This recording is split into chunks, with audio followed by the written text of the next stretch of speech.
This is human brain. మన human brain మెయిన్గా 2 పార్ట్స్గా డివైడ్ అయి ఉంటుంది. ఒకటి రైట్ హెమిస్ఫియర్, ఇంకొకటి లెఫ్ట్ హెమిస్ఫియర్. ఈ 2 పార్ట్స్ని కనెక్ట్ చేస్తూ మధ్యలో కొన్ని థిన్ ఫైబర్స్ ఉంటాయి. దాన్నే కార్పస్ కోలోసమ్ అని అంటారు. What happens if we cut it? నాకు ఈ డౌట్ వచ్చిన తర్వాత చాలా రీసెర్చ్ చేశాను, అలా కట్ చేస్తే ఏమవుతుందా అని చెప్పి. లాస్ట్కి నాకు తెలిసింది ఏంటంటే ఏం అవదంట. ఇన్ఫ్యాక్ట్ అలా కట్ చేసిన వాళ్ళు ఒక నార్మల్ పర్సన్ లానే బతుకుతారంట. వాళ్ళ పర్సనాలిటీలో కానీ వాళ్ళ బిహేవియర్లో కానీ ఎలాంటి చేంజ్ ఉండదంట. ఎక్సెప్ట్ వాళ్ళ లెఫ్ట్ హ్యాండ్ వాళ్ళకి తెలియకుండా ఏదో చేస్తూ ఉంటుందంట. ఎందుకు అలా చేసామని అడిగితే ఏమో నాకు తెలియదు అని అంటారంట. సరే, దీని గురించి నేను క్లియర్గా ఎక్స్ప్లెయిన్ చేస్తాను, కానీ దానికంటే ముందు మీకు బ్రెయిన్ బేసిక్ ఫంక్షనాలిటీ ఎక్స్ప్లెయిన్ చేస్తాను, వినండి. మన బ్రెయిన్లో ఉన్న రైట్ హెమిస్ఫియర్ లెఫ్ట్ సైడ్ బాడీని కంట్రోల్ చేస్తుంది and left hemisphere right side బాడీని కంట్రోల్ చేస్తుంది. దట్ మీన్స్ మన right brain left hand and left లెగ్ని కంట్రోల్ చేస్తుంది and left brain right hand and right లెగ్ని కంట్రోల్ చేస్తుంది. ఒక నార్మల్ పర్సన్కి ఒక 2 ఇమేజెస్ని చూపించి ఒక హ్యాండ్తో ఒక ఇమేజ్ ఇంకొక హ్యాండ్తో ఒక ఇమేజ్ని డ్రా చేయమంటే అస్సలు డ్రా చేయలేడు. ఎందుకంటే ఒక normal brain at a time ఒక్క కమాండ్ని మాత్రమే ఇవ్వగలదు.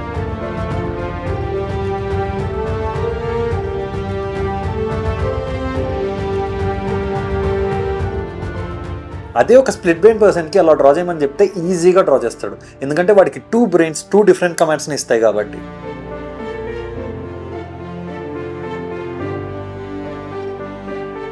మన బ్రెయిన్ గురించి ఇంకొక విషయం చెప్తాను, వినండి. మనం మాట్లాడే మాటలన్నీ మన లెఫ్ట్ బ్రెయిన్ నుంచి వస్తాయి. సింపుల్గా చెప్పాలంటే లెఫ్ట్ బ్రెయిన్ మాట్లాడగలదు, రైట్ బ్రెయిన్ మాట్లాడలేదు. ఇప్పుడు ఒక నార్మల్ పర్సన్కి లెఫ్ట్ బ్రెయిన్కి ఒక ఇమేజ్ని చూపించి అదేంటా అని అడిగితే కరెక్ట్గా ఆన్సర్ చెప్తాడు, అదేంటా అని చెప్పి. అదే రైట్ బ్రెయిన్కి ఒక ఇమేజ్ని చూపించి ఏంటి అని అడిగితే యాక్చువల్గా రైట్ బ్రెయిన్ మాట్లాడే కమాండ్ని ఇవ్వలేదు, బట్ రైట్ బ్రెయిన్ కార్పస్ కోలోసమ్ ద్వారా లెఫ్ట్ బ్రెయిన్కి కమ్యూనికేట్ చేస్తుంది అదేం చూసిందా అని చెప్పి. అలా లెఫ్ట్ బ్రెయిన్ ద్వారా వాడు ఆన్సర్ ఇస్తాడు, వాడు ఏం చూసాడా అని చెప్పి. బట్ ఆ కార్పస్ కోలోసమ్ కట్ చేసిన వాళ్ళ పరిస్థితి ఏంటి? ఒకసారి జోయ్ అనే ఒక స్ప్లిట్ బ్రెయిన్ పర్సన్ని ఒక స్క్రీన్ పైన సెంటర్లో ప్లస్ సింబల్నే చూస్తూ ఉండమని చెప్పారు. ఇప్పుడు ఆ ప్లస్ సింబల్కి రైట్ సైడ్ కొన్ని వర్డ్స్ని ఫ్లాష్ చేశారు. ఇప్పుడు ఆ వర్డ్స్ని రైట్ ఐ ద్వారా లెఫ్ట్ బ్రెయిన్ రీడ్ చేసింది. సో ఏం చూసామని అడిగినప్పుడు కరెక్ట్గా ఆన్సర్ చెప్పాడు.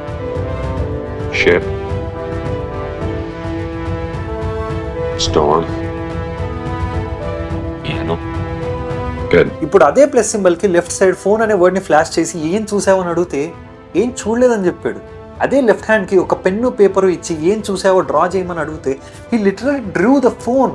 ఎందుకంటే వాడు రైట్ బ్రెయిన్ లెఫ్ట్ హ్యాండ్ ని కంట్రోల్ చేస్తుంది, లెఫ్ట్ హ్యాండ్ కి కమాండ్ ఇస్తుంది ఫోన్ ని డ్రా చేయమని చెప్పి.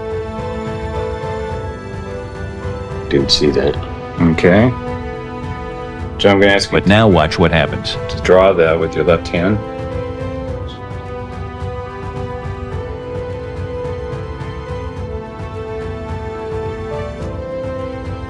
You're going to be lost. Why don't you try drawing another picture of it over here if that will help you.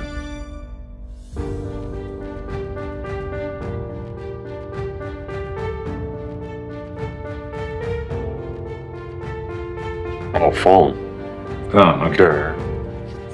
అదొకటే కాదు, మన బ్రెయిన్లో ఫేసెస్ని రికగ్నైజ్ చేసే పవర్ రైట్ బ్రెయిన్కి మాత్రమే ఉంది, లెఫ్ట్ బ్రెయిన్కి ఆ పవర్ లేదు. సో జోయ్కి కొన్ని వెజిటేబుల్స్, ఫ్రూట్స్ అండ్ బుక్స్తో చేసిన కొన్ని ఫేసెస్ని చూపించారు. రైట్ బ్రెయిన్కి చూపించినప్పుడు ఫేసెస్ని రికగ్నైజ్ చేశాడు, కానీ లెఫ్ట్ బ్రెయిన్కి చూపించినప్పుడు ఫేసెస్ని రికగ్నైజ్ చేయలేదు. The first painting goes to the right hemisphere. And Joe points to face. The next painting goes to his left brain. And this time he points to fruits. Mike seemed pleased.